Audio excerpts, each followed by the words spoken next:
Presentamos Geopolítica en RCR.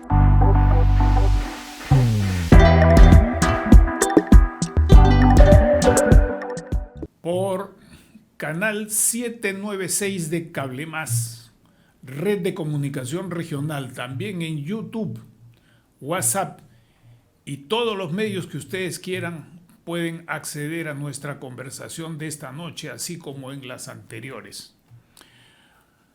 Debo confesar que el tema de hoy había sido pospuesto desde hace varios meses.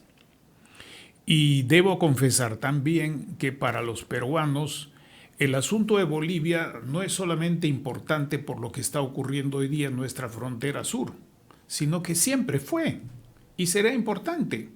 Lo mismo que la relación con el Brasil, con Colombia, con Ecuador y con Chile. No exactamente igual cuando digo lo mismo, pero los vecinos seremos vecinos eternamente, salvo circunstancias que hoy día no podemos ni siquiera atrevernos a pensar. Pero seremos vecinos. Y además, con Bolivia no solamente compartimos una serranía, antes compartíamos también otras dimensiones y otros alcances, compartimos una importante Amazonía. Los peruanos, salvo los de Madre de Dios, los de madrediosenses, ni siquiera saben qué es el triángulo importante Madre de Dios Acre-Pando. Los bolivianos y los brasileños lo saben más que nosotros. Y así como Puno tiene aproximadamente un 30% de su territorio en la Amazonía, también Bolivia tiene una parte muy importante de su territorio en nuestra Amazonía. Nuestro invitado de hoy ha dedicado buena parte de su actividad profesional al tema amazónico. Yo no lo conocía en esta dimensión, solamente en su dimensión política de embajador, que fue ante las Naciones Unidas, y de negociador, que logró que en el 2010 se aprobase una resolución de la ONU patrocinada por Bolivia sobre el derecho humano al agua y al saneamiento. Sobre este asunto podríamos volver más adelante, porque aquí en el Perú, como en otros países, cuando se habla de saneamiento no se incluye el manejo de los residuos sólidos, no se incluye lo que corrientemente llamamos basura, se habla solamente del agua y del agua potable, lo cual es una pérdida no solamente conceptual, sino es una pérdida de dinero y una pérdida de tiempo, porque hoy día no solamente esos manejos de aquellas cosas que producimos los seres humanos y que necesitamos para vivir con dignidad, son un derecho que hay que materializar gradualmente y con seguridad, con duración, con durabilidad, sino que es además un motivo de inversión. Hoy día todas esas cosas producen un excedente económico que, bien reinvertido, puede asegurar precisamente el mejor servicio a las personas. Entonces, nuestro invitado de hoy, nuestro primer invitado, Pablo Solon, es actualmente director ejecutivo de la Fundación Solon en Bolivia, investigador, analista, hombre práctico también en temas de Amazonía, de transición energética. Es decir, compartimos con él, creo yo, no solamente grandes temas, sino hasta casi una secuencia temática. Yo fui entre el 2006 y el 2008 Autoridad Ambiental Nacional.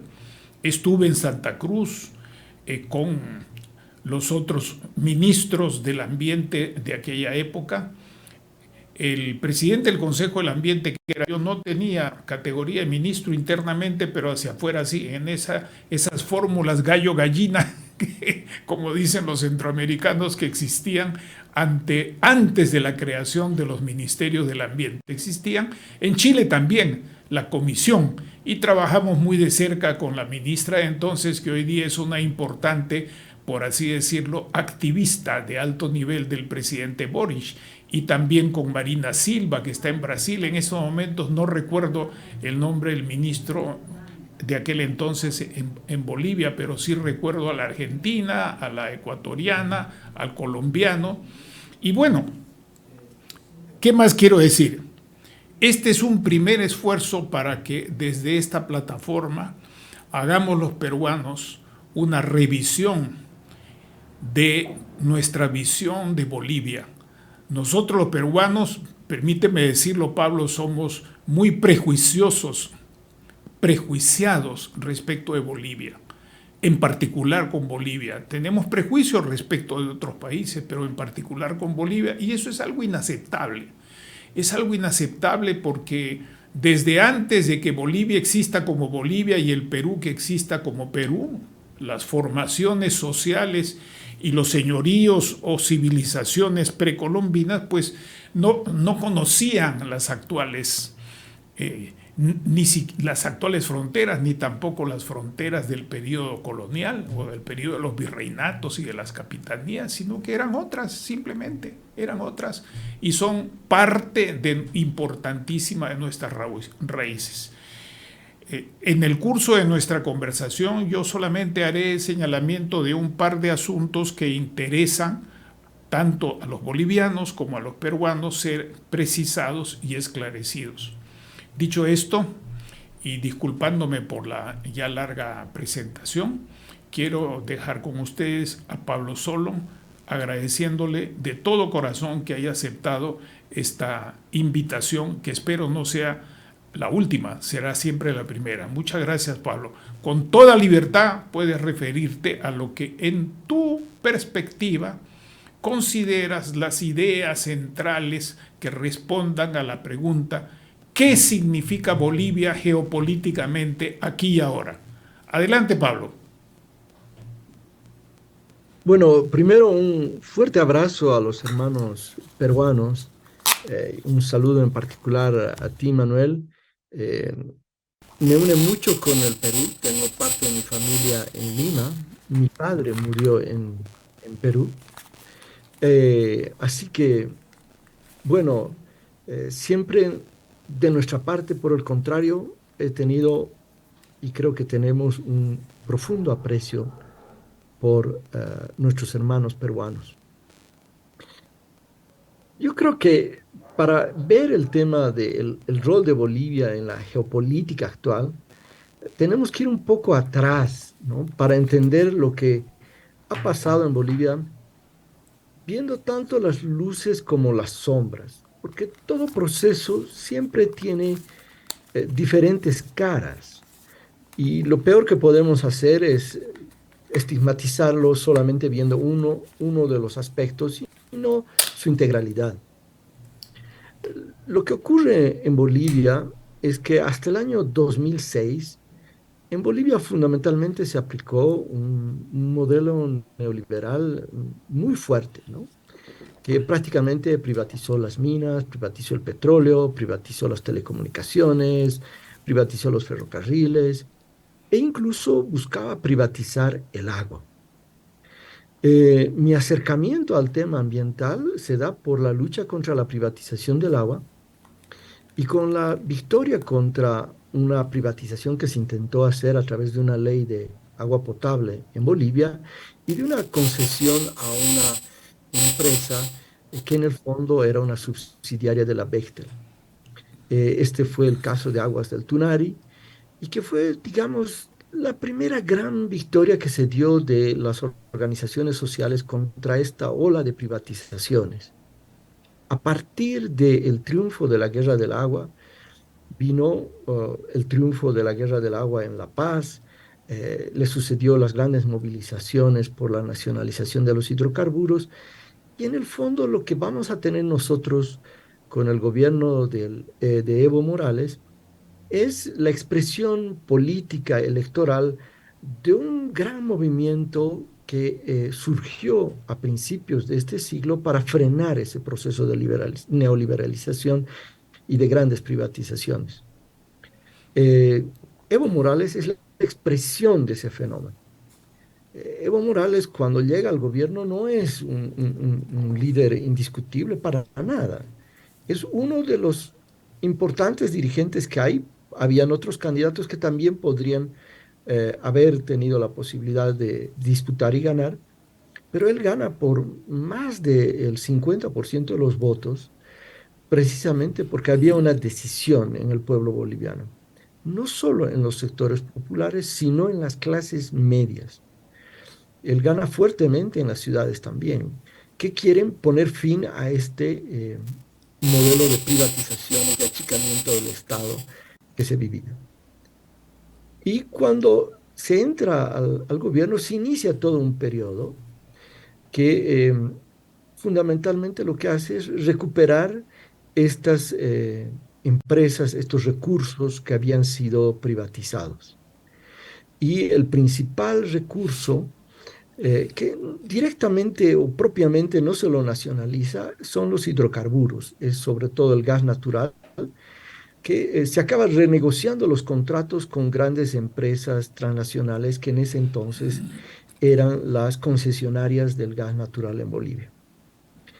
La recuperación del gas natural y el establecimiento de una nueva cuota de repartición de las utilidades sobre el gas natural eh, hace que Bolivia, el Estado, empiece a tener una gran cantidad de recursos que antes no los tenía.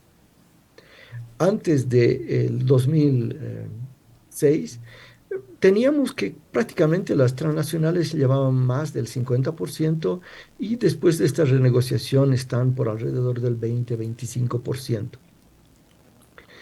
Entonces, esto genera muchos ingresos para el Estado, le permite al Estado tener recursos para desarrollar planes sociales, por ejemplo, la expansión de las redes de agua potable incluso en áreas rurales, eh, le permite desarrollar una serie de proyectos sociales y el modelo va funcionando más o menos hasta el año 2014 y funciona muy bien en tanto los precios de los hidrocarburos van subiendo y en tanto las reservas de gas natural pues están prósperas y no empiezan a declinar.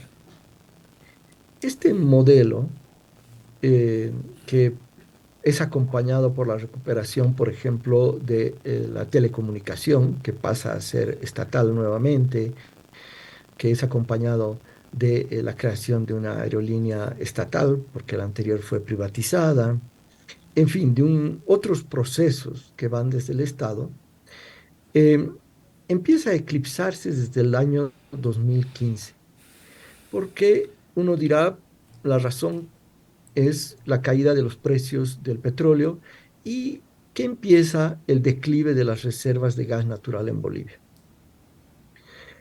Y este modelo empieza a hacer aguas lentamente. Bolivia tenía unas grandes reservas internacionales, más o menos por arriba de los 15.000 millones de dólares en el año 2015. Hoy día está apenas superando los 3.000 millones de dólares y con serias dificultades.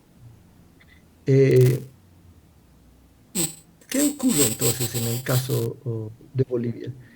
Que el gobierno de Evo Morales, intenta reemplazar la exportación de gas natural con la exportación de otro commodity, de otra mercancía, que en el año 2015 se anuncia que Bolivia va a ser el corazón energético de Sudamérica, que iba a exportar 10.000 megawatts a los países vecinos, en particular Brasil, y que esta energía eléctrica iba a ser producida de grandes mega hidroeléctricas que se iban a instalar en la Amazonía.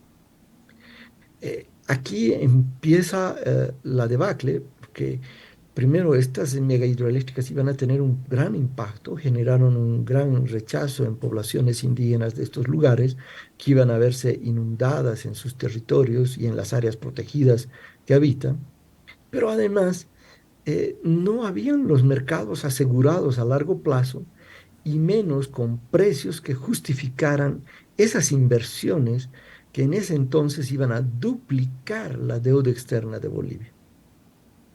Entonces el intento de querer ser el corazón energético de Sudamérica termina en un profundo fracaso. Esas mega hidroeléctricas no pueden construirse, significan mucho dinero, mucho impacto social y ambiental. Y Bolivia durante más de 7 años ha tratado de exportar algo de energía eléctrica, Nosotros tenemos un excedente, casi el doble de nuestro consumo, nuestra capacidad instalada, y apenas este año, este mes, se está haciendo la primera venta a la Argentina. Este plan de ser exportador de energía eléctrica no funcionó. Eh, el gobierno no atina a dar con alternativas, y esto está llevando a una situación de crisis. En la actualidad, lo que tenemos en Bolivia es una situación muy explosiva porque el subsidio a los hidrocarburos que se importan ahora es mucho más alto que todo lo que se empieza a exportar. Entonces hay un déficit comercial muy grande, hay un subsidio inmanejable y las reservas internacionales se han achicado. En ese contexto, la situación de Bolivia empieza a ser muy difícil a partir, sobre todo de este año. Tenemos una situación donde si uno quiere retirar más de $1.000 ahora en el banco, no puede. Esto no ocurría hace un mes atrás, pero ahora sí es un hecho. Y empiezan a haber signos muy preocupantes. Yo creo que hoy día la principal atención del gobierno y también de la población está centrada en ver qué es lo que va a pasar con la economía. Creo que no descarto, he leído mucho de la prensa hablar de las intervenciones de corrientes de Evo Morales o del gobierno del MAS, asusando las movilizaciones en el Perú y en Puno.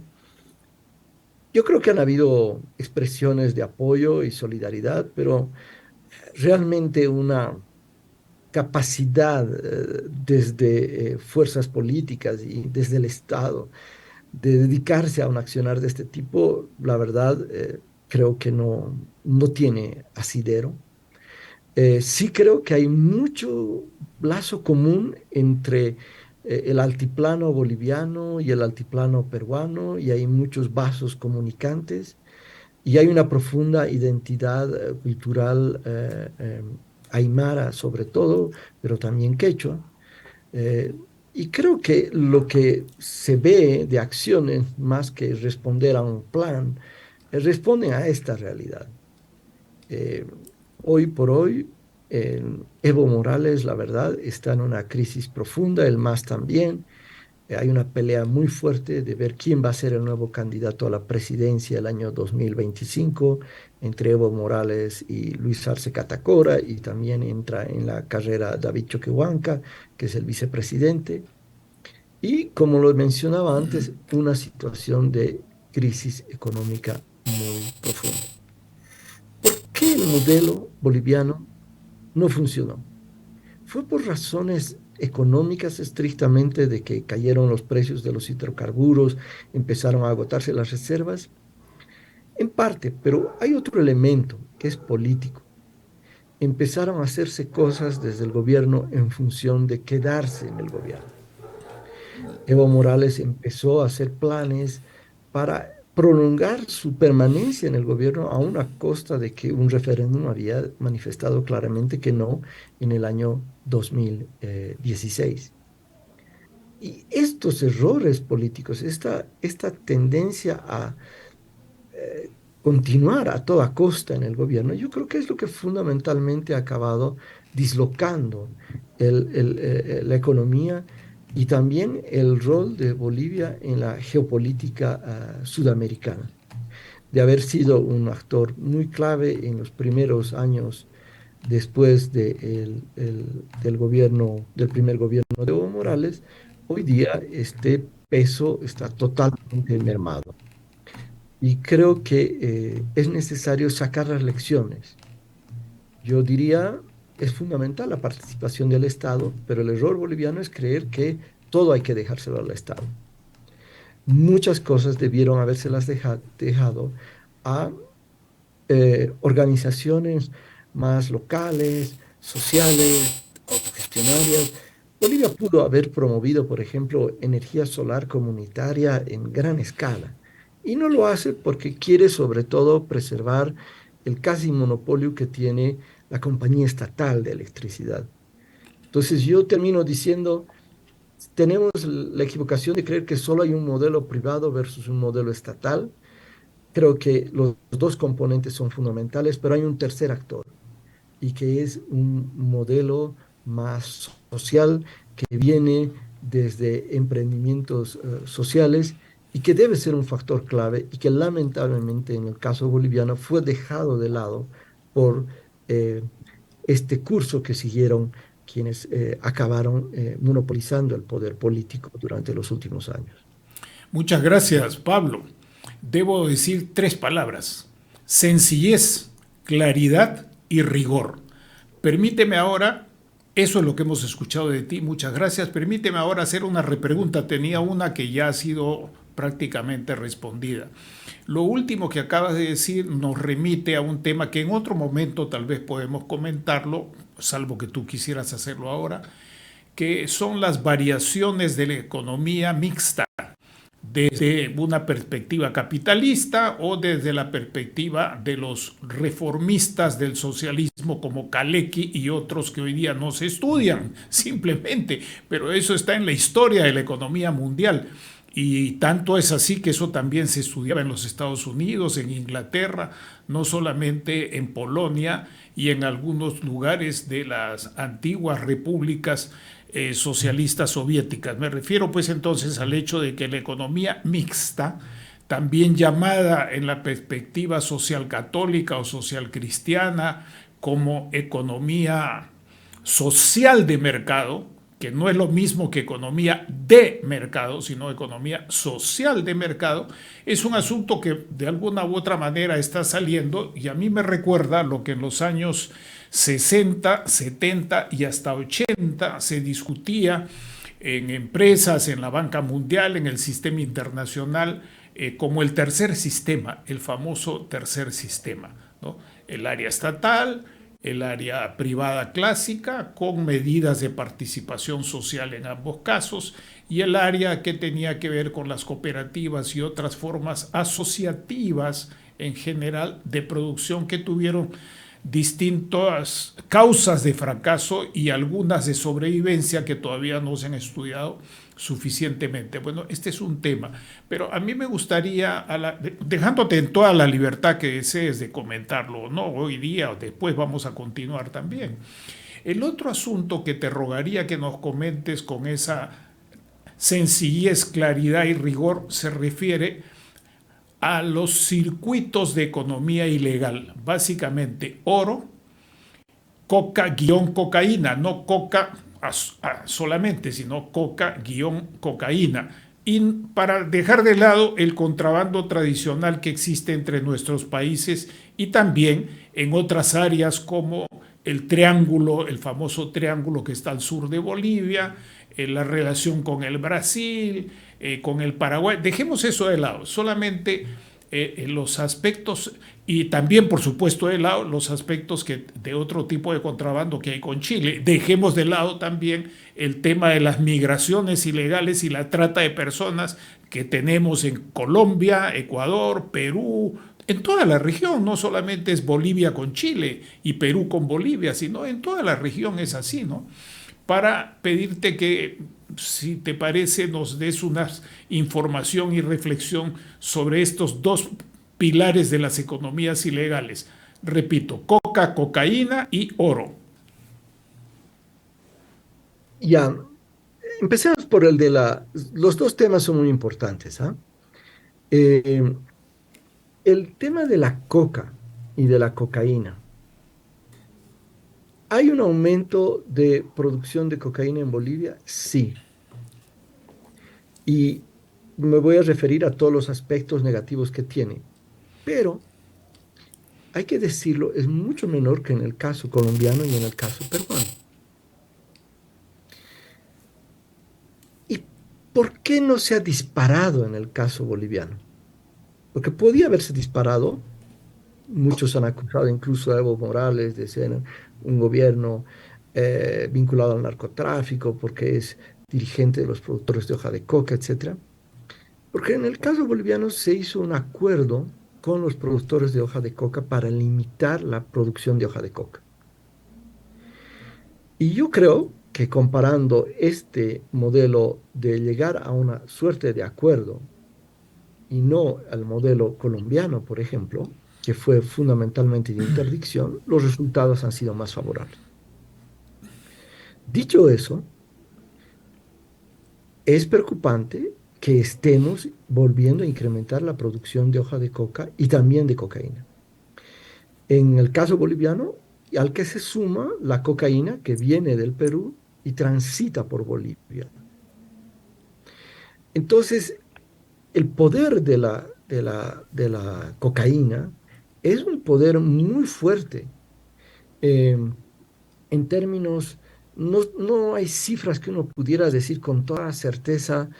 Hay quienes dicen que son 500 millones de dólares, hay quienes afirman que son 1.500 millones de dólares o 3.000 millones de dólares que entran a la economía, otros dicen que es menos, pero es fundamental. Y hay un sector de una nueva burguesía que se ha dado, que se genera, que crece alrededor de este sector. Es muy fuerte y que incide a nivel político. O sea, para mí, Evo Morales expresa sobre todo los intereses de este sector que se viene fortaleciendo. Y este sector también se ha vinculado a otros sectores que han florecido en este periodo. Sectores de contrabandistas de autos, sectores de comerciantes ilegales. Y en el último periodo, tu mención a la minería del oro es fundamental, porque todos los planes que tuvo el gobierno de poder reemplazar la caída de los ingresos por los hidrocarburos no prosperaron, pero lo que sí ha prosperado es la economía ilegal del oro. Hoy día Bolivia tiene como su principal producto de exportación al oro. Y probablemente la cantidad de oro que se exporta de manera ilegal sea más o menos una cifra similar a la que se exporta legalmente. Muchos alegan también que gran parte de esta exportación ilegal de oro va a través del Perú. Bolivia y la economía del oro importa una cantidad de mercurio que no se justifica para la cantidad de explotación de oro que hay. Hay estudios que muestran que Bolivia está importando más mercurio del que necesita para contrabandearlo hacia los países vecinos y en particular al caso del Perú, aunque también se indica parcialmente a Brasil. Ponerle el cascabel al gato a la economía ilegal del oro está siendo un problema muy grande. En el caso boliviano, lo que pagan de regalías es una miseria, dependiendo, pero más o menos alrededor de un 2,5%. El impuesto que pagan es igual a otra miseria. Es decir, que a diferencia de los hidrocarburos que dejan una gran cantidad de recursos al Estado, el oro, por el contrario, deja pequeñas migajas y una gran contaminación ambiental y un deterioro de todo el tejido social en estas regiones, principalmente del norte de La Paz, de la Amazonía, donde están explotando no solamente el oro, sino la vida, el tráfico de mujeres, en fin, es una situación muy grave.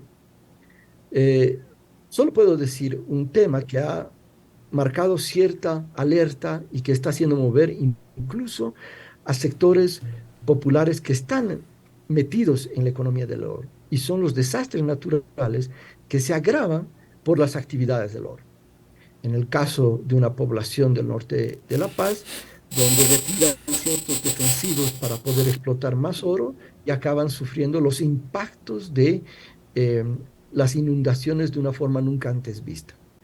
Y ahora empieza a haber un proceso de reflexión en estos sectores, algunos ligados a sectores indígenas amazónicos, a sectores indígenas más del altiplano, y sobre todo quienes manejan el negocio son sectores vinculados a colombianos, a rusos, a extranjeros, que en el fondo son los que acaban utilizando a estos pequeños productores a los cuales les dan recursos o a veces grandes recursos como grandes dragas y que controlan la exportación del oro en Bolivia, que pasa solamente por 6 grandes comercializadoras, cuyo destino actual es la India.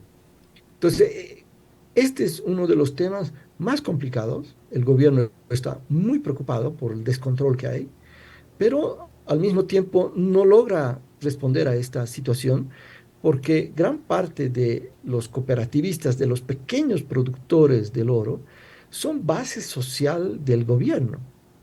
Entonces, Es una el contradicción. problema es que claro, ponerle el cascabel al gato significa perder varios cientos de miles de votos. Eh, entonces, es una situación muy compleja, eh, muchísimo más compleja hoy que el tema de la coca, diría, en el escenario político y económico. Muchas gracias siempre, claro, preciso.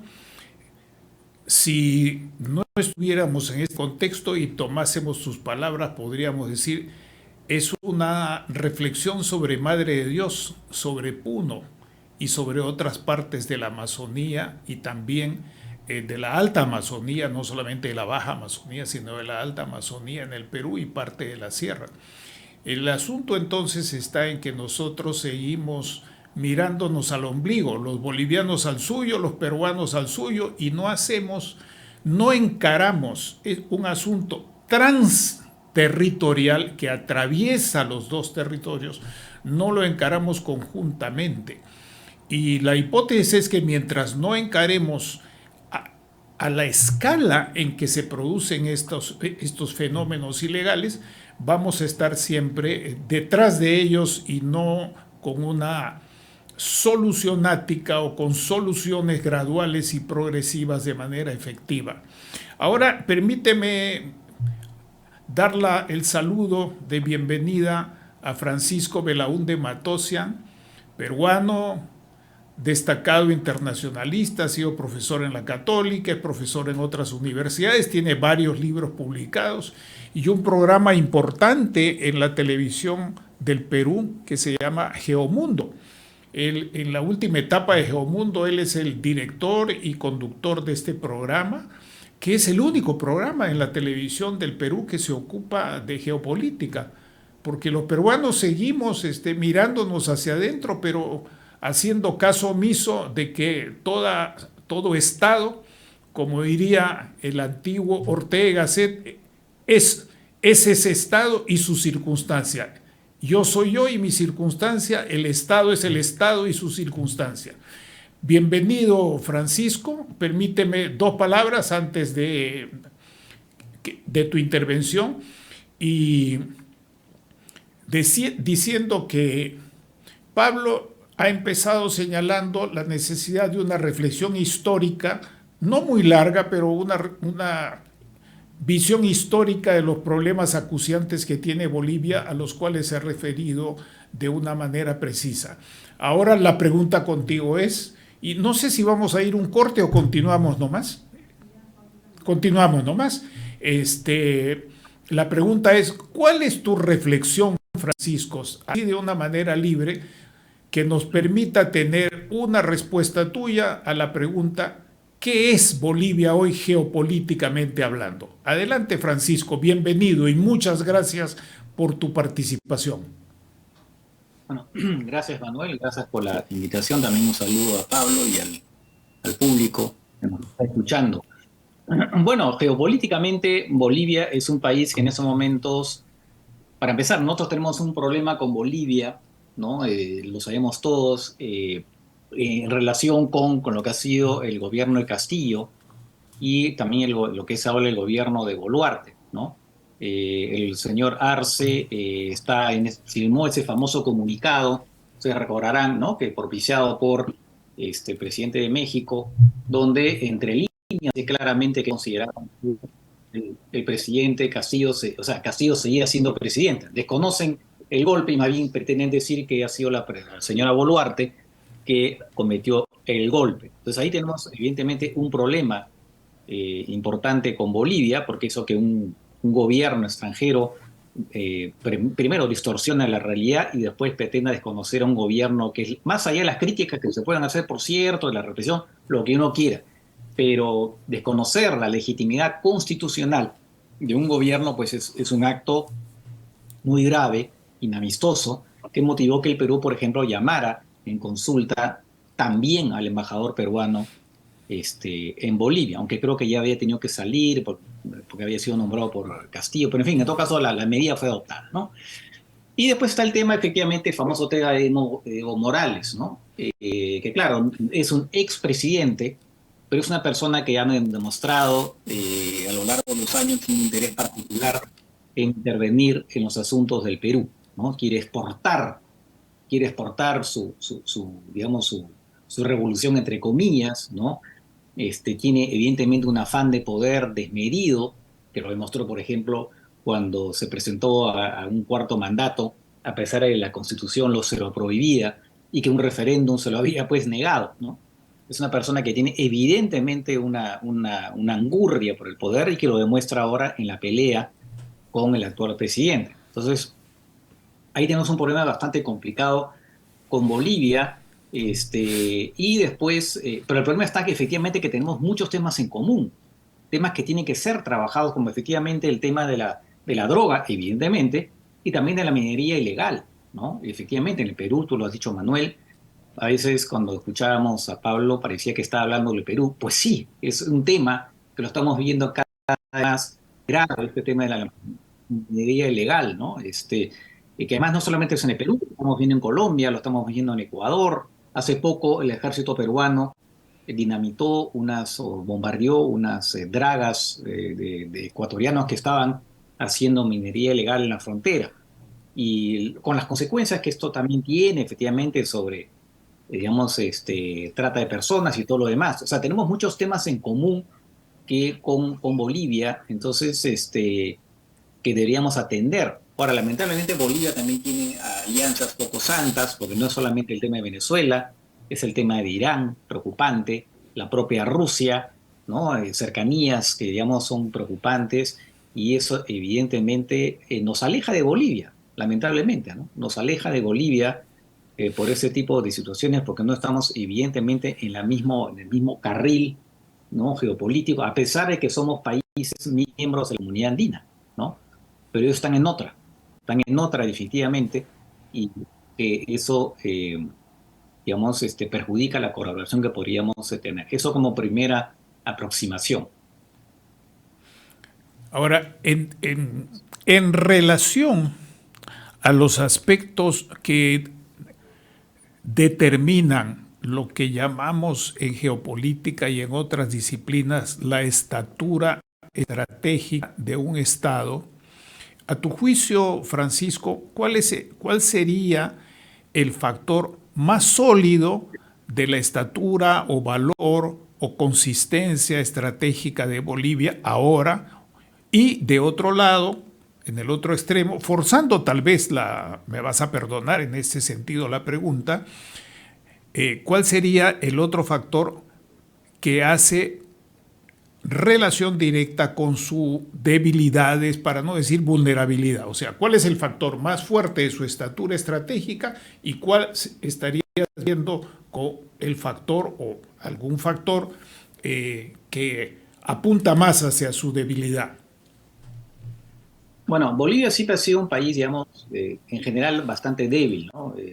El Perú es un país en general débil, pero ha tenido, por ejemplo, la suerte de seguir políticas macroeconómicas consistentes de hace más de 30 años que le permiten, ¿no?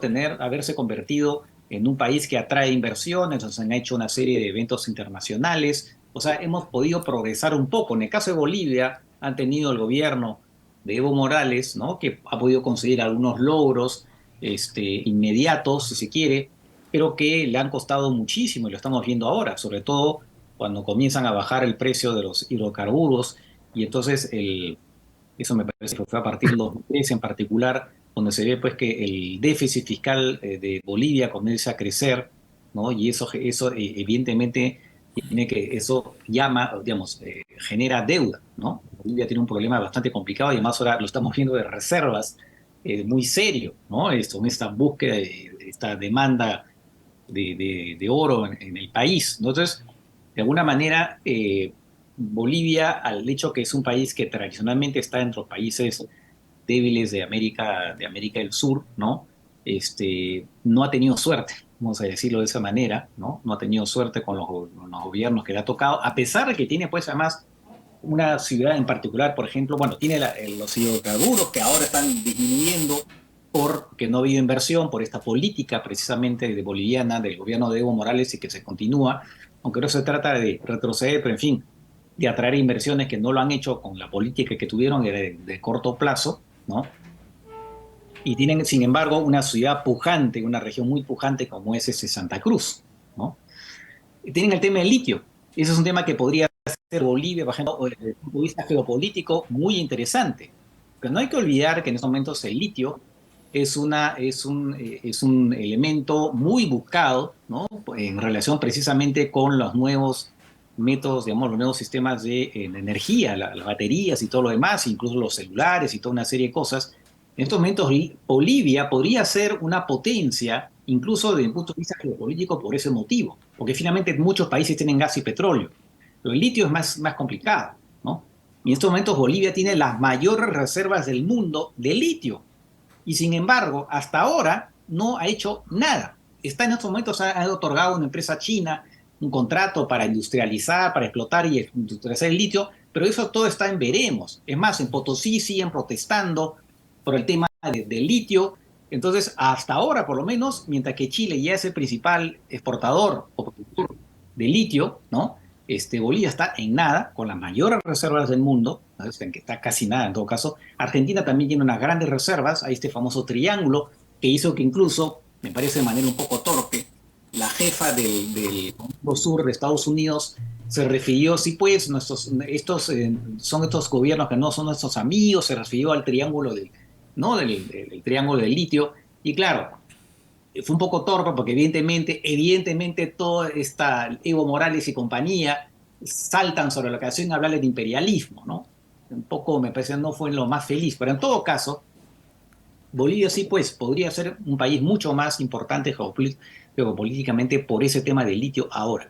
Pero, como digo, está en prácticamente nada. Y ese contrato con los chinos, cuándo se va a materializar, no se sabe. Hubo un intento con los alemanes, que al final tuvo que ser rechazado porque en Potosí se opusieron. En fin, es una cosa, pues, que ¿hasta cuándo Bolivia va a poder convertir una región en litio? Y acá en el Perú, por cierto, en el Perú tenemos litio, en Puno, pero no son de salares como en Bolivia, Argentina y Chile. Es litio que está en la roca. Son minas que pueden a veces estar mezcladas con uranio, ¿no?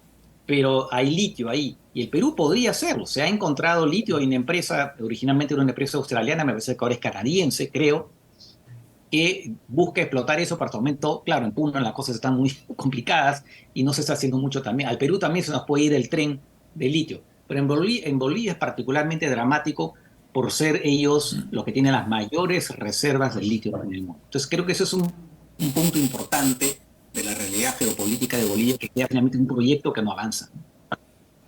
Bueno, vamos a parar un momento a tener una interrupción, ¿verdad? Vamos a tener una interrupción, luego le voy a conceder el uso de la palabra a Pablo para que después nuevamente regrese Francisco. Sobre el tema del litio, quería decir lo siguiente.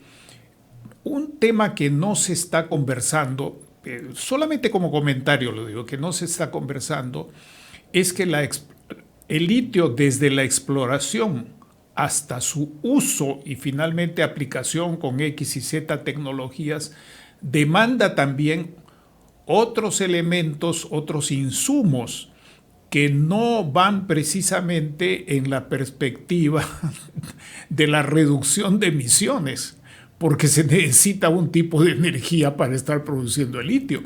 Y la segunda cosa que está ocurriendo en el Perú es que nos venden la idea de que todos tenemos que tener automóviles como si fuéramos alemanes o estadounidenses. Los alemanes están de vuelta en ese asunto y se nos vende la idea. a través de los comerciantes y de los productores de estos servicios que hay que tener ahora un automóvil con litio, etcétera, cuando el tema fundamental en nuestro país es la respuesta mejor centrada a los temas de los componentes de la transición energética con el gas e inclusive con los hidrocarburos para poder tener transporte público masivo de personas y de materiales, porque no es posible, es virtualmente imposible, matemáticamente imposible que vía automóviles se resuelvan estos asuntos del transporte, olvidándose del término clave que es lo multimodal. Y por último, en la cuestión del litio, yo pregunté hace poco, antes de que se fueran a esta reunión del PDAC en Canadá, al presidente del Ingemet, el buen colega Henry, ingeniero muy preparado del Instituto de Geología y Minas, y nosotros estamos en ese sentido, perdóname la expresión, o perdónenme la expresión la audiencia, atrás de Bolivia, porque ni siquiera sabemos cuánto tenemos. Sabemos que hay, pero no sabemos cuánto tenemos. Y no hay datos precisos. Y aquí nos hemos llenado de propaganda sobre el gran potencial del litio peruano, estudiantes, ingenieros, todo el mundo llenando páginas. Eso es pura palabrería. Lo concreto, no sabemos hasta hoy qué reservas probadas tenemos de litio. Y en segundo lugar, qué probabilidades de explotación reales hay, porque de por medio está la minería que tiene que pasar por una capa, como tú lo has mencionado, de uranio. Discúlpenme esta extensión, este alcance. Vamos a una pausa y luego continuamos con Pablo y también contigo, Francisco. Muchas gracias.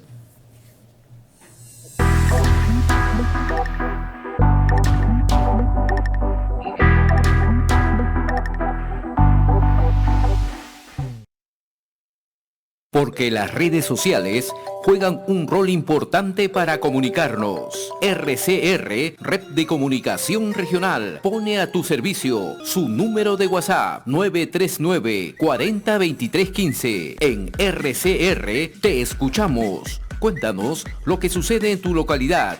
Envía tus videos, audio de voz o fotografías a nuestro WhatsApp 939 40 23 15. Comunicarte con nosotros ahora es mucho más fácil. 939 40 23 15. El WhatsApp de RCR, la red que comunica y une al Perú.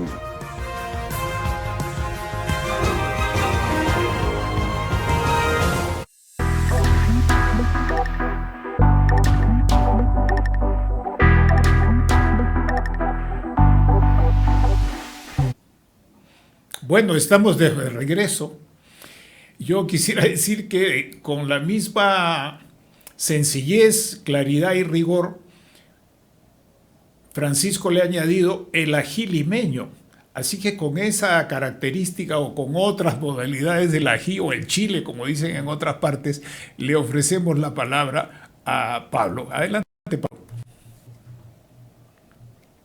Muchas gracias y un saludo, Francisco. En primer lugar, ¿no? Yo creo que tenemos que tratar de entender los fenómenos sin caer en clichés, ¿no? El cliché de que la inversión privada es la salvación de todo y nos va a resolver y nos está yendo bien gracias a la inversión privada, soy muy cauto.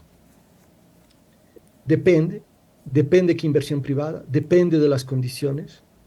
A mí, por ejemplo, personalmente me tocó lidiar con la inversión privada de Francia, de la empresa transnacional Suez, aquí en la ciudad de La Paz del Alto para la provisión de agua potable. Y demostramos claramente de que esta empresa privada no quería invertir y no invertía en las áreas que no le iban a pagar una tarifa y un consumo de agua potable que justificara sus ganancias. Y que en vez de ampliar el servicio de agua potable, esto llevaba a que se postergaran esas obras o a que se buscara a que el Estado le donara dinero para que pudiera hacer dichas inversiones porque no iba a tener ganancias. El gran problema con la inversión privada es que la inversión privada busca ganancias. Y cuando no puede obtener esas ganancias, no quiere hacer las inversiones. En el caso del agua potable de la ciudad de La Paz y el Alto, revertimos el contrato con la empresa Suez. Todas las ganancias que tenía la empresa Suez se revierten en el sistema. Hoy día el sistema se ha ampliado totalmente porque ya no existe el objetivo de lucro, sino el objetivo de servir y lograr llegar a la mayor cantidad de la población. Entonces, ahí mi gran diferencia con Francisco, eso no quiere decir que uno esté en contra de la inversión privada, pero eso de convertirla en un dios, por favor, eso es del siglo pasado, ya lo vivimos en Bolivia, eso es de la época neoliberal, no creo que funciona nunca en cualquier situación ni en cualquier lugar y todo depende. Y lo que depende es qué inversión privada y para qué. Entonces hay que saber de un tema para hablar. ¿Por qué no funciona el contrato con los alemanes para la explotación del litio? Miren la gran inversión privada de los alemanes. Era un contrato de 70 años. Ningún país en el mundo del litio, ni en Argentina, ni en Chile, ni en Australia, tiene contrato de 70 años para una explotación.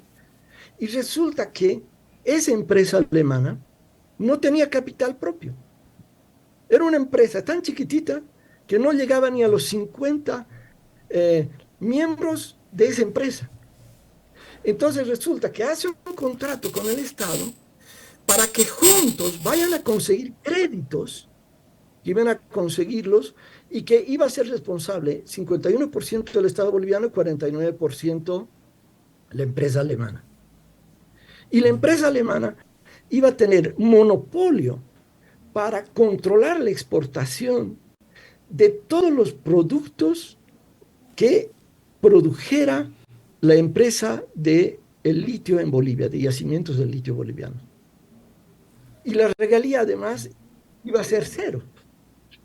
Entonces, primero, si hubo un gobierno que le dio unas concesiones fabulosas a la inversión privada, fue el gobierno de Evo Morales. Es contrario totalmente a lo que dices, Francisco. Y si hubo oposición a ese contrato fue porque era un contrato entreguista total. El gobierno de Evo Morales hace eso con esta empresa alemana y es un tema que lo he estudiado hasta en la letra menuda. Pero a ver, un momentito, pero perdón, yo no he dicho que, no, obviamente que fue en la época de Evo Morales, yo no he dicho que haya sido otro gobierno, no entiendo. Yo no he dicho que ha sido, no he dicho, obviamente que ha sido el gobierno de Evo Morales, que ha sido Claro. el Congreso y lo que se pusieron fue lo de Potosí.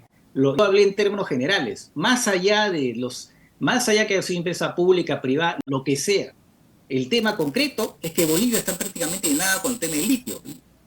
Mientras que ya Chile es ahora es un gran productor, el principal productor del mundo, Bolivia, sí, más allá de lo que tú estás diciendo, por supuesto, hay muchos detalles, excelente. Pero acá a lo que voy es que Bolivia tiene las mayores reservas del mundo de litio y hasta ahora está en nada.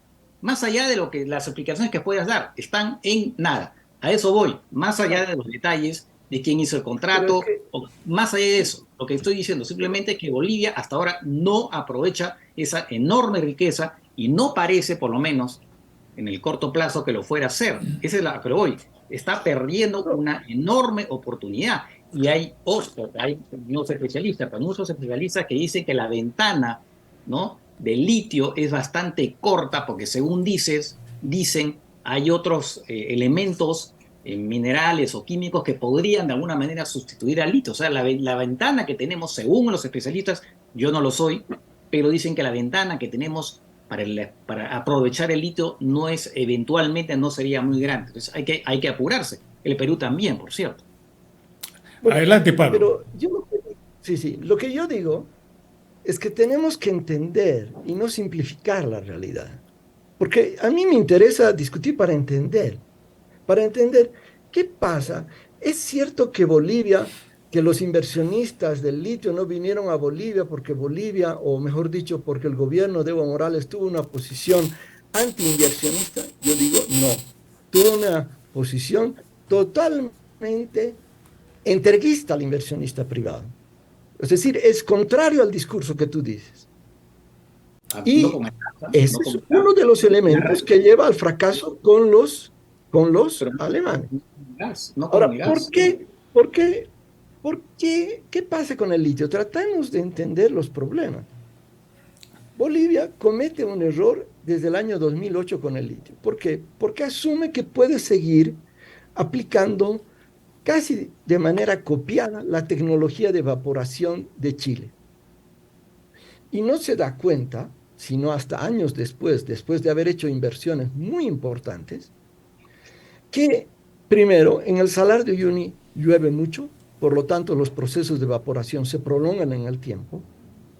Y por otro lado, tenemos compuestos químicos en la salmuera boliviana que requieren de otros procesos y de otro tratamiento distinto al de Chile.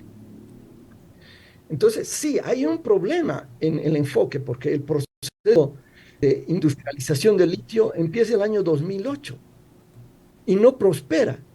No prospera precisamente por factores tecnológicos.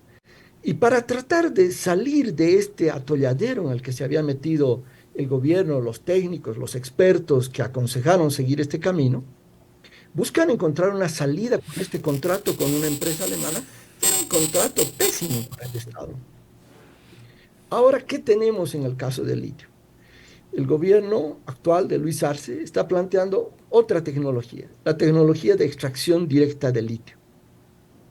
Se han venido a presentar más de 10 empresas, han quedado 6 y han firmado un convenio, ni siquiera es un contrato con una empresa china, con un consorcio chino. Y se anuncia de que van a haber 2 grandes emprendimientos, cada uno con una inversión de $1.000 millones. Es posible que los chinos sí tengan el dinero para hacerlo, pero las cláusulas, las condiciones no han sido transparentadas. Es más, hay dudas de que si realmente estas se han establecido. Entonces, el caso del atraso en la explotación del litio en Bolivia tiene que ver con un gobierno que no transparenta lo que está haciendo y, y comete error tras error. Yo opino que probablemente con los chinos se va a volver a cometer un error parecido o similar porque no hay mecanismos de transparencia de la información para saber exactamente bajo qué condiciones, en qué términos, cuándo, etcétera. Pablo, Creo que este es el Pablo, problema. eso que tú estás diciendo y que lo vemos también en otros países, en algunos casos con inversiones chinas. Acuérdense, por ejemplo, esa inversión que se iba a hacer en Nicaragua para el segundo canal, que todo fue una farsa. Lástima que Polo Quisquele ya falleció. Si no lo hubiéramos entrevistado sobre este tema, él era el negociador y tú lo has conocido además porque era el vocero en asuntos internacionales desde el año 2000. Pregunta concreta. ¿Es tirado de los pelos pensar que ahí hay una hipótesis de corrupción o no? En el caso del contrato con los chinos, mira, no puedo adelantar nada, no me gusta especular, sí puedo repetirme a los hechos de que sí hay un cuestionamiento porque la esposa de un ex canciller de Evo Morales es el representante o fue representante legal de otra empresa china y esto ha llamado mucho la atención. Igualmente, hay necesidad de esclarecimiento de las relaciones con estas empresas. Y yo creo que este es un problema muy grave. Creo que el gobierno de Luis Arce va a meterse en un nuevo conflicto muy serio, ahora nuevamente con Potosí, porque no maneja de forma totalmente transparente, poniendo sobre la mesa toda la información, porque actualmente es imposible pretender hacer un negocio de esta magnitud eh, sin realmente tener una población, una comunidad académica informada al respecto. Ya, me gustaría preguntarle a ambos si desean hacer algún comentario. Francisco, tú primero, sobre este mismo tema, y si no pudiésemos pasar a otros temas que tenemos en agenda. Les ofrezco la palabra. Francisco primero y luego Pablo. Bueno, simplemente que me sorprende que Pablo diga que lo que hizo Evo Morales fue entreguismo con los... No lo sé, o sea, a ver, yo de lo que conozco, las condiciones que tenían las empresas extranjeras eran mucho menos favorables para ellas de las que han obtenido en el Perú. Entonces, si en Bolivia fue extremista, no sé cómo será el Perú. Que es entreguista, es decir, no sé cómo habrá sido en el Perú. Y por otro lado, las empresas parece que no estaban tan contentas porque finalmente, ok, se quedaron en Bolivia explotando, pero no había exploración. Por lo que he leído y de varios especialistas bolivianos, cada vez más las reservas de Bolivia han ido retrocediendo porque no ha habido exploración, porque a las empresas privadas no les interesó hacer exploración. Eso es lo que dicen varios especialistas bolivianos. Entonces, al final, ¿qué cosa es entreguista? Lo de Evo Morales parecía algo que él llamaba como una cosa reivindicativa, nacionalista. Entonces, efectivamente, las condiciones que han dado esas empresas son mucho menos favorables para esas empresas que lo que ha pasado en el Perú. Entonces, ahí eso lo no termino de entender. ¿Qué cosa habría que hacer con...? Entonces, no habría... Mejor sería que fuera una empresa estatal y no privada. De eso estamos un poco para entender. No termino de entender cuál sería la solución. Bueno, No, si dejamos entre paréntesis el adjetivo calificativo, no estoy diciendo que esté en desacuerdo con las reflexiones de ustedes, solo me permito sugerir para invitar a Pablo que haga una precisión, porque yo tengo mi propia interpretación sobre ese asunto que se basa en otro tipo de informaciones, pero yo no soy el entrevistado, sino ustedes. Adelante, Pablo.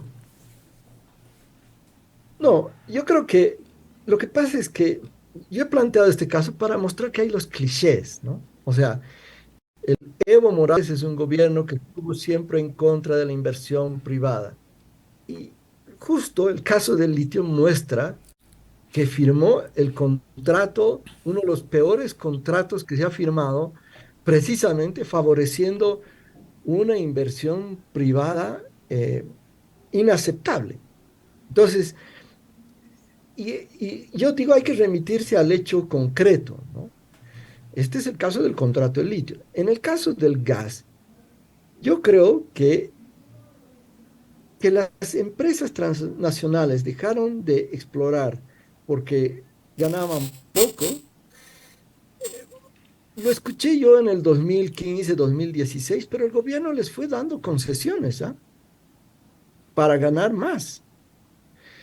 Y a pesar de eso no se ha encontrado y se han hecho grandes inversiones. Hay otro problema y es creer que el problema de encontrar gas es solo un problema de invertir. El gas en Bolivia se está acabando, estamos cerrando el ciclo.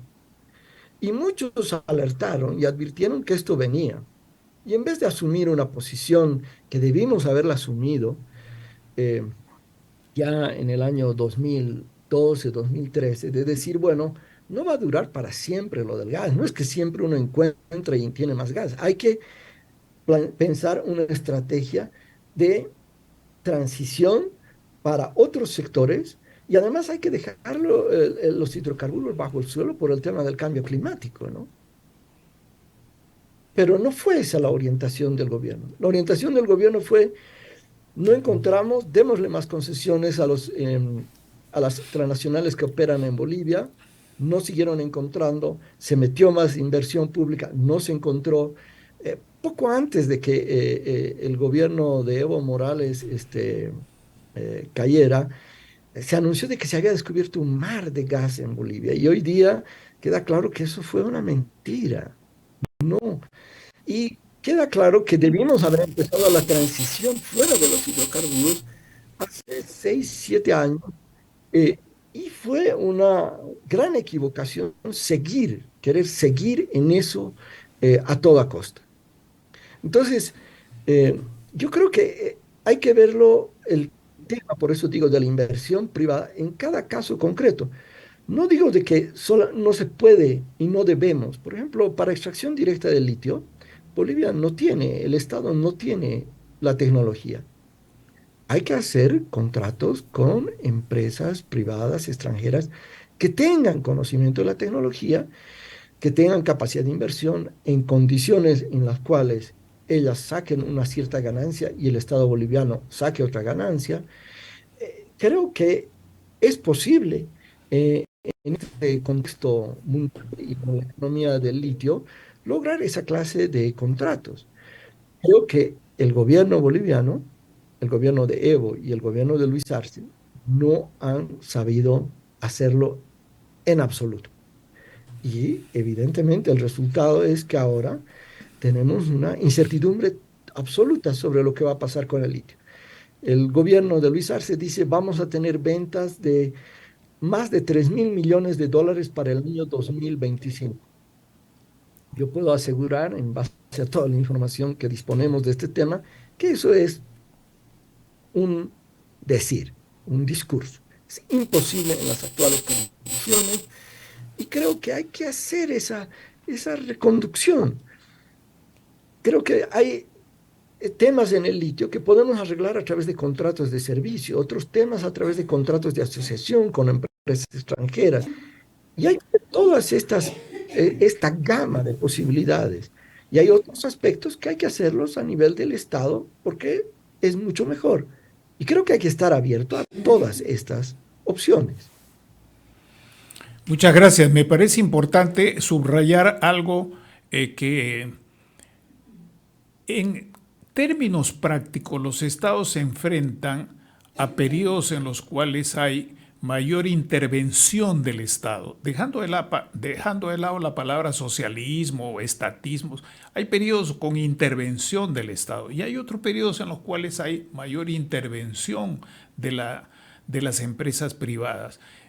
Lo que hemos aprendido en economía y en términos prácticos en el mundo es que ningún modelo funciona solamente con una dimensión, con una variable. Lo que hay son momentos de apertura, momentos de cierre, y eso tiene también que ver con la exportación, con las importaciones, con la sustitución de unas medidas por otras medidas. O sea, el pragmatismo es lo que ha llevado a los estados a un pragmatismo en el buen sentido de la palabra, ¿verdad? Bien informado, con decisiones de mediano y largo plazo y no solo decisiones inmediatas. No quiero decir que el tema entonces el tema del litio esté agotado en esta conversación y sus alcances políticos tampoco, de ninguna manera, pero sí me gustaría que pudiésemos tocar otras dimensiones. Les quiero poner un par de ejemplos, ¿no? Miren, en geopolítica, si no se habla de asuntos estratégicos, estamos tocando solamente lo político o lo económico. Y desde el punto de vista estratégico, hoy día tenemos en el mundo un conflicto multidimensional, para algunos una tercera guerra mundial. No voy a entrar en ese tipo de categorizaciones, pero se vienen sucediendo fenómenos críticos a escala mundial, ya ustedes los conocen perfectamente. Me gustaría preguntar a ambos y en primer lugar, en este caso a Francisco, ¿cómo ve el impacto de la intervención rusa que no es solamente rusa, ¿verdad? Un análisis más profundo tiene que ver con sus aliados en Ucrania y las respuestas de Estados Unidos y de la OTAN en relación a las posibilidades de Bolivia?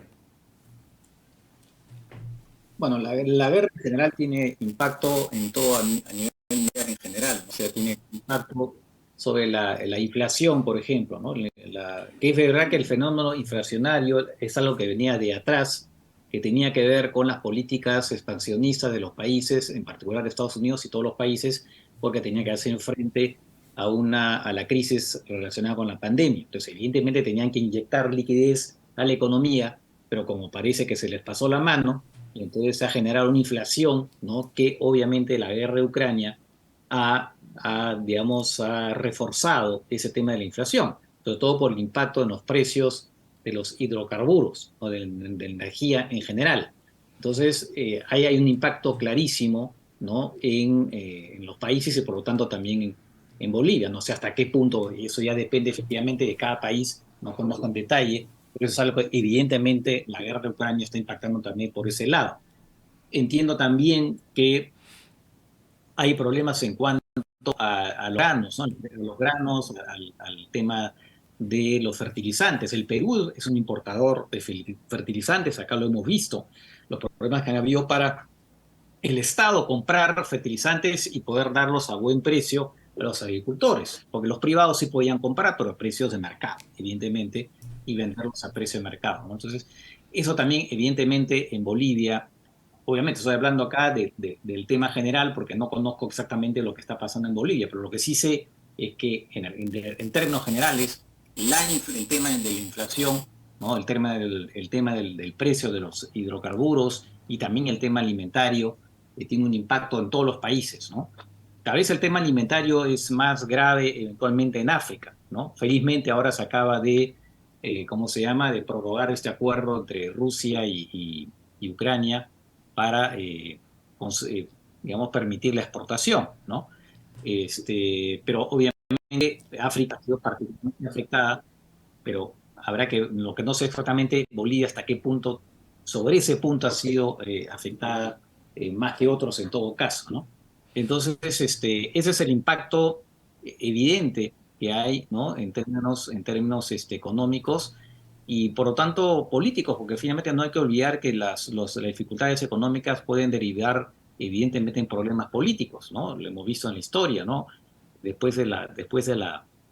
crack del 29 se produjeron una gran cantidad de golpes de Estado en varios países del mundo, acá en el Perú, en Argentina, y por supuesto el ascenso del nazismo, en fin, todo lo demás. Entonces hay consecuencias políticas también, ¿no? Yo creo que ese sería en todo caso el principal impacto. Ahora, en cuanto a las posiciones de cada país, bueno, Bolivia es uno de los pocos países, ¿no?, que tienen en América Latina que tiene una posición más bien favorable a Rusia. No recuerdo en este momento cuál fue el voto que tuvo en la última votación, no recuerdo si fue abstención o a favor de Rusia, no recuerdo en este momento cuál fue la posición boliviana, En pero 5 países, evidentemente tiene una posición un poco más cercana a la sí, de Rusia que la que tiene Perú, por ejemplo.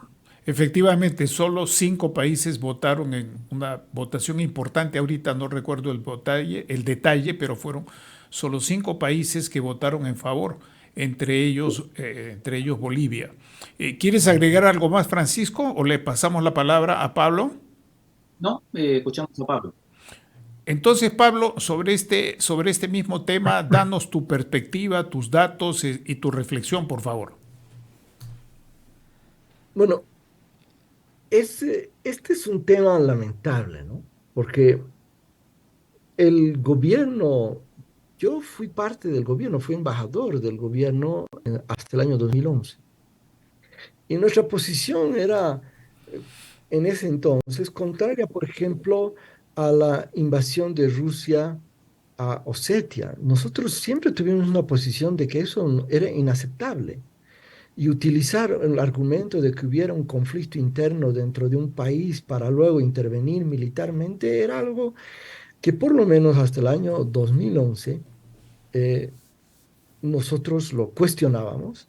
Y a mí me tocó transmitirlo de manera directa y abierta al embajador de Rusia en Naciones Unidas. Lamentablemente la posición de Bolivia cambió totalmente. Hoy la posición de Bolivia, uno diría, se rige por esta lógica del imperialismo, antiimperialismo, pero en verdad se rige, es peor, por la lógica del discurso del famoso golpe que supuestamente hubo el año 2019. Entonces, Estados Unidos, la Unión Europea, Bolivia ha empezado, el gobierno de Luis Arce, a generar conflictos con estos gobiernos, porque estos gobiernos habrían estado detrás de una suerte de conspiración para darle un golpe a Evo Morales. Y entonces hay que estar con todo aquel que esté en contra de este sector. ¿Y quiénes están en contra? Los rusos, los chinos, países como Nicaragua, Venezuela, Irán. Irán. Entonces es una tragedia. Aquí Bolivia, por esta lógica de una disputa de poder interno que hay en Bolivia, el gobierno ha acabado eh, alineándose de una forma vergonzante con lo que está pasando en Ucrania. Claramente, es decir, el gobierno dice, pero no hemos votado a favor, nos hemos abstenido, pero es lo mismo. Rusia está invadiendo el territorio, no hay excusa para hacerlo. Eso va en contra de todas las reglas de las Naciones Unidas. Este, y Bolivia trata de justificar eh, de una u otra forma. Eh, y lo mismo tenemos en relación a temas tan graves como el de Nicaragua, o sea, callarse frente a lo que acaba de hacer el gobierno de Ortega eh, es realmente inaudito. ¿Podrá cambiar esta situación en el corto plazo en el gobierno boliviano? Lo veo difícil, porque las fuerzas de Luis Arce compiten con las fuerzas de Evo Morales para ver quién es más ducho, quién es más bravo contra las fuerzas del imperialismo, de la derecha, y entonces se justifican una serie de cosas como estas alianzas con Rusia y otros países. Veo muy complicada la situación eh, y lamentablemente un tema que no hemos hablado en el caso boliviano es el de la oposición. Entonces, nosotros no tenemos una oposición, lamentablemente, que plantee un modelo alternativo, ¿no?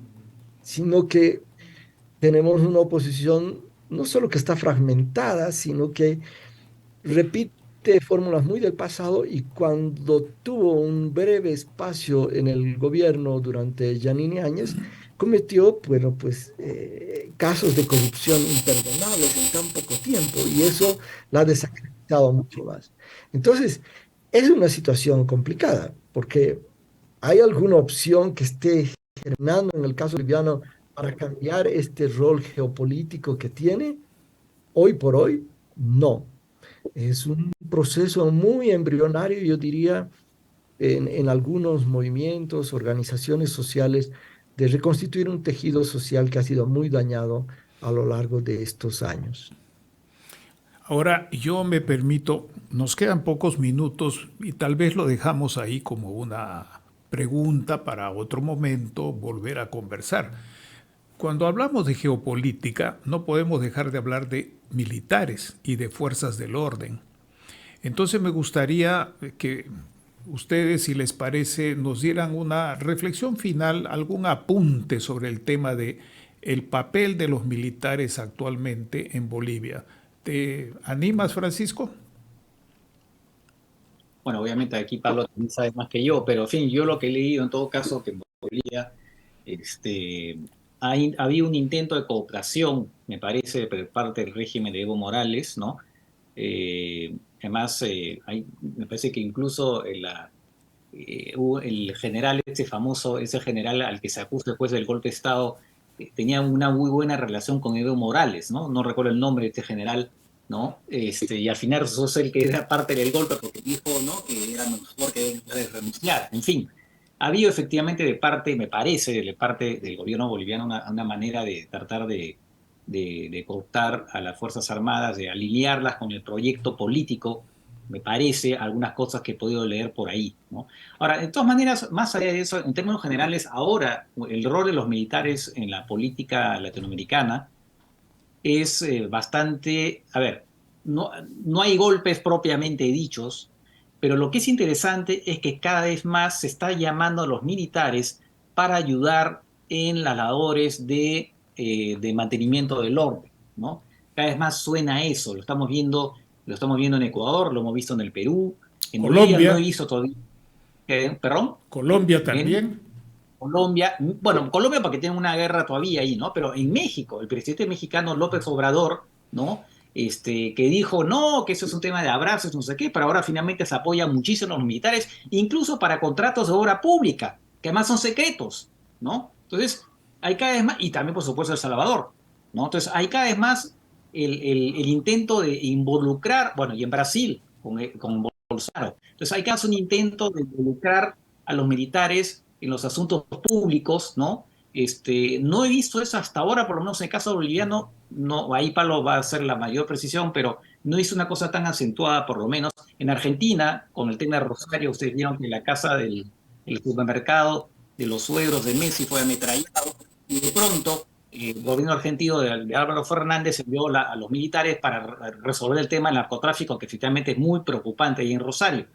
Incluso en Chile, ¿no? O sea, para el tema también de los inmigrantes. Entonces, cada vez más parece que los militares están entrando de nuevo al juego por llamado a los civiles, no para hacer golpes, sino para apuntalar en algunos casos el tema de la fuerza del orden y otros meterse en obra pública, como se está pasando, por ejemplo, en el caso mexicano. Gracias, Francisco. Vamos, tenemos todavía ¿cuántos minutos? 3 minutos más para que Pablo pueda. 5 minutos más, Pablo, para tu reflexión y luego las despedidas de ambos y la mía desde ahora con una gratitud muy grande, con un balance muy positivo de esta reflexión, pero también con un reto, volver a reunirnos por esta vía y por otras para seguir conversando, porque creo que hemos removido temas importantes. Adelante, Pablo. Sí, este tema de las Fuerzas Armadas es muy importante. Debo empezar diciendo de que al principio, cuando se inició el proceso de cambio en Bolivia, lo que se buscaba era democratizar, despatriarcalizar a las Fuerzas Armadas, y hubo un movimiento fuerte en el año 2010, desde los sargentos y apoyado por amplios sectores de la población. Y lamentablemente, una de las peleas ahí con Evo Morales fue que acabaron respaldando a la cúpula del ejército frente a este sector que era más de la base de los sargentos, de los suboficiales, que planteaban una democratización. Yo soy convencido de que tenemos que generar procesos de democratización en las Fuerzas Armadas, una instancia como la que tenemos actualmente. No es una instancia que en última instancia va a servir a los postulados de una vida y de la paz, ¿no? Creo que lo que ocurrió en Bolivia fue que le dieron más bien muchas prebendas a las Fuerzas Armadas. Por ejemplo, el único sector en Bolivia que cobra el 100% de su jubilación, de su salario como jubilación, son las Fuerzas Armadas. Todos los otros sectores, de trabajadores, de profesionales, eh, cobramos alrededor de un 30 a 40% de nuestra jubilación. O sea, esos fueron, eh, eh, Evo Morales les empezó a dar embajadas. Llegó al momento que sobre un total de 21 embajadores que había, tenían 6 embajadas, los militares. Fueron los grandes mimados del gobierno de Evo Morales, y estuvieron prácticamente muy controlados por su gobierno, hasta que se dio esa situación durante lo que unos denominan el golpe y otros denominan la huida de Evo Morales. Y a partir de ese momento hubo un distanciamiento de sectores del ejército, pero que rápidamente, cuando vuelve el gobierno del MAS, vuelven todos a reacomodarse y sacrifican a unos cuantos generales, coroneles que fueron visibles durante el proceso de crisis de octubre del 2019. Hoy las Fuerzas Armadas siguen a pie juntillas. Es increíble lo que dice el gobierno. Quieren preservar sus prebendas. No están siendo sacados a la calle, no ese es el fenómeno como hay en otros países, como decía Francisco, pero es eso. Y lo mismo tenemos en menor escala o con algunas variantes en el caso de la policía. Eh, y para terminar, el caso más dramático en Bolivia es el de la justicia, porque tenemos otra vez una justicia que está totalmente cooptada al gobierno de turno.